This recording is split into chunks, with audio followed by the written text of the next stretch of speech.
Sveiki, 4 diena, važiavom jau apie 250 km nuo Slovakijos, dabar jau esame Austrijoje, kažkur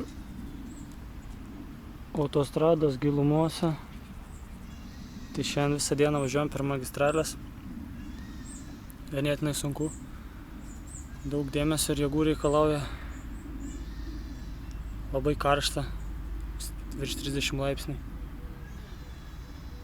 Tai nežinau, kiek pavyks nuvažiuoti, gal 400, gal 500 km per šiandien. Tai bus labai gerai. Tai va, reikia biškį pats pasitampyti, pratempt kūną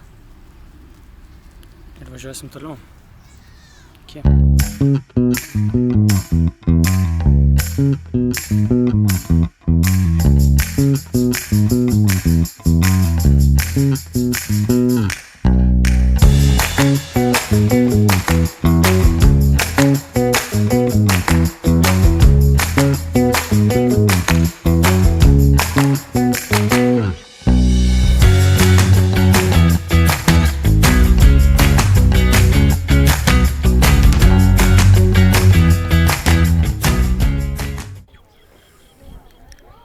Kaip matote, už manęs yra Neusiedlerio jūra arba ežeras, nežinau. Austrijoje. O, žinokit, pasaka, tai buvo karšta. O dabar tobulas vandenukas, kai 25 laipsniai. Saulytė nespigina, oras nuostabus. Žodžiu, rojus.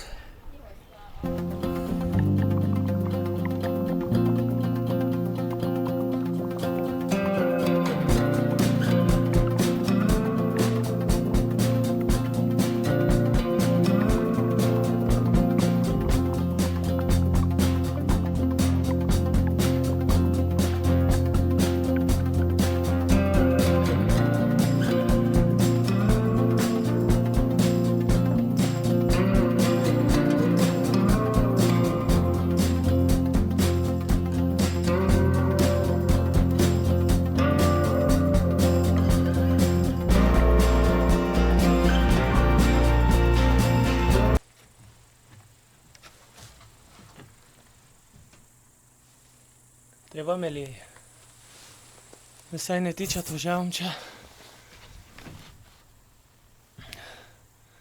Nuostabi ta Austrija. Įvažiavau miestelį pavadinimu Anger.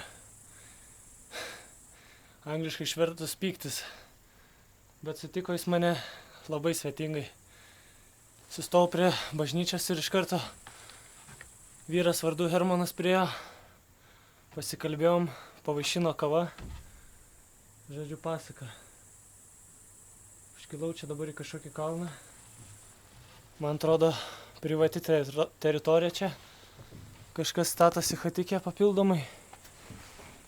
O taip vat atrodo. Vieta tai superinė. Galvoju, gal ir pasilikti čia šiam vakarui. Tiek vietos. Žodžiu, 4 diena užskaityta. Be galo gerai. Kuo toliau, tuo geriau. Tikrai Dievo keliai nežinomi, bet stebuklingi. Aleliuja. Iki greito. Tai va, 5 diena. Nagau čia kažkur pas žmonės. Žodžiu, vakar. Taip gavus, kad buvau radęs labai gerą vietą.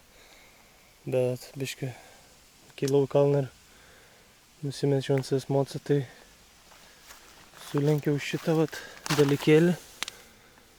Čia pavaras persinginė, bet po to pas žmonės nuvažiavau, man padėjo staisyti, turėjau įrankius. Bet jau buvo tamsus ir reikėjo susirasti vietą, kur nakvot. Tai aš čia rajoną apvažiavau, nieko nėra, nes čia visur privačios vilos. Bet radau čia tokio. Nu, bus matyt, reikia paskubėti, kol dar policija netvažiavo. Ką?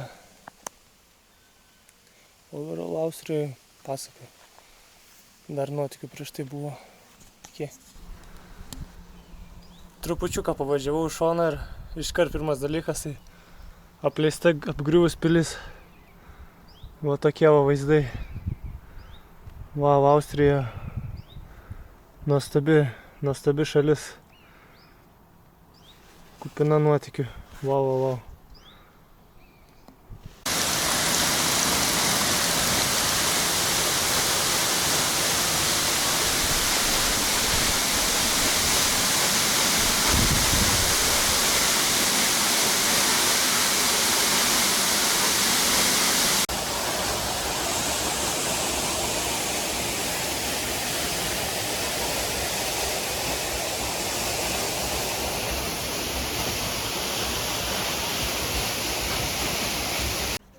Tai kągi, 6 diena, 6 rytas, vaizdas nuostabus, visą naktį smarkiai lyjo ir pirmą naktis, kai praleidau kempinge, lyg žinodamas, tai džiaugiuosi, kad čia pasilikau, nes vakar pradėjau naktį statytis tik palapinę, kai grinai lyt pradėjo, tai visą šlapęs buvau, bet išsimiegau puikiai, nors ir stipriai lyjo. Žodžiu, viskas, mocas paruoštas.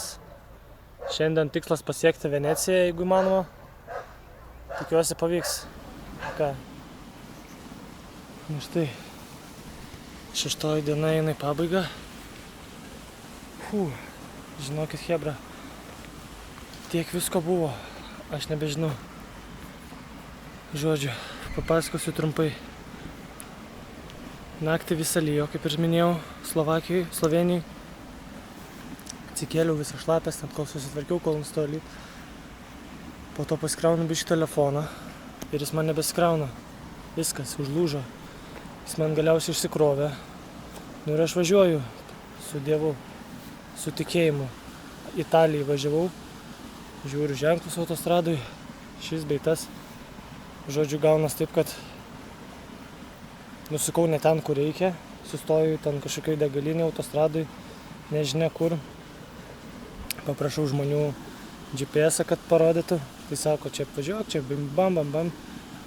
Nu ir aš važiuoju, tipo, ir kaip ir suprantu jau, kur reikia sukti, žieduką, kur man kelias, ir aš bam nenusuku. Nuvažiuoju ne ten, kur reikia. Aš važiuoju, nervinos, galvoju, kvailas, kodėl tai ne ten sukai. Po to vėl važiuoju toliau. Vėl ne ten. Nu ir galiausiai važiavau kažkokį miestuką, žiūriu elektronikos parduotuvę. Jau yra 7:30 vakaro. Šeštadienis. Sakau, gal galit man bateriją pakeisti? Sako, ne, negalim. Bet sako, va, šitas žmogus gal rytoj galės. Sako, žiūrim, darbo laikas 10 minučių liko. Sakau, tai paskambinkit, paklauskit. Tai jis itališkai pakalbėjo. Bam, aš nuvažiuoju pas bičiuką. Bičiukas vienas sėdi ten mažoj krautuvėlė kaip kebabinė. Sutvarkys man tą bateriją. Žodžiu, telefonas veikia. Stebuklai vyksta. Tiesiog pasaka. Dabar kažkur Italijos provincijose radau kažkokią privačią, nežinau, ne privačią, bet tokią kaip saugomą teritoriją prie upelio. Čia kaip rezervatas. Tai nežinau, ar labai legalu. Žvejot mačiau nelegalu, bet apie palapinius niekas nieko nesakė. Manau, čia ir pasiliksiu. Tai va, žodžiu, diena va tokia. Kosmosas stogą rauna. Bet so long, so good. See you later, alligator.